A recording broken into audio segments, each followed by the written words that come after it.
नमः कामधेनवे सर्वकामप्रदायिनी पावनं पापनाशाय गोमार्तगृहमेधिनाम्।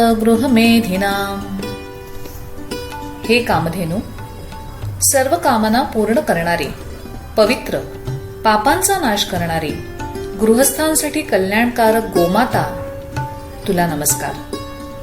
आज गोवत्स द्वादशी अर्थात वसुबारस, दिवाळीची सुरुवात। एका पौराणिक कथेनुसार समुद्र मंथनाच्या वेळेस 5 कामधेनू उत्पन्न झाल्या। त्यापैकी नंदा नामक कामधेनूस उद्देशून हे व्रत केलं जातं। एका पौराणिक कथेनुसार एका दाम्पत्याला ज्योतिषाने सांगितलं की तुझं मूल जन्मतःच मृत पावेल, म्हणून त्या पतीपत्नीने गायीची सेवा करण्यास सुरुवात केली, विशेषतः वासराची। गायीच्या आशीर्वादाने त्यांचं मूल सुरक्षित राहिलं आणि दीर्घायुष्य झालं। गायीप्रती कृतज्ञता व्यक्त करायला ह्या दिवशी गायीची आणि वासराची पूजा केली जाते।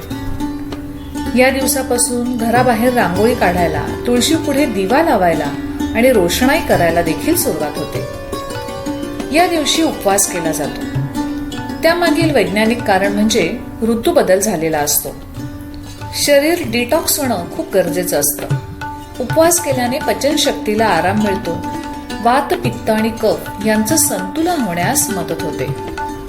मंडळी, विज्ञानाने आता अनेक गोष्टी मान्य केल्यात, पण आपल्या ऋषीमुनींना ह्या गोष्टी हजारो वर्षापासून ज्ञात होत्या। त्यामुळे आपल्या संस्कृतीतील सण हे ऋतुचक्राशी निगडीत आहेत आणि अध्यात्माबरोबरच त्याला विज्ञानाची जोड देखील आहे। हा दिवस भारतातील विविध प्रांतात अतिशय उत्साहात साजरा करतात। महाराष्ट्रामध्ये गायीची विधिवत पूजा केली जाते। तिला भाकरी आणि पुरण यांचा नैवेद्य दाखवला जातो।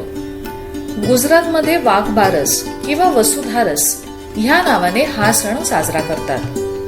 काही व्यापारी वर्गात हा दिवस आर्थिक वर्षाची सुरुवात असते। राजस्थान आणि उत्तर प्रदेशमध्ये गोवत्स द्वादशी या नावाने हा सण साजरा करतात। शेतकरी वर्ग गोधनाची पूजा करतात। गोमातेची मूर्ती प्यारी, पूजा तिची करावी न्यारी। गोपूजनाने सुरुवात करू गोड, तिला प्रेम, श्रद्धा आणि ममतेची जोड। सजवून घर करू मन पावन, गायी विना अपूर्ण आहे जीवन, अपूर्ण आहे जीवन। मंडळी, आजपासून चालू झालेल्या दीपोत्सवाच्या सर्वांना तेजोमय शुभेच्छा।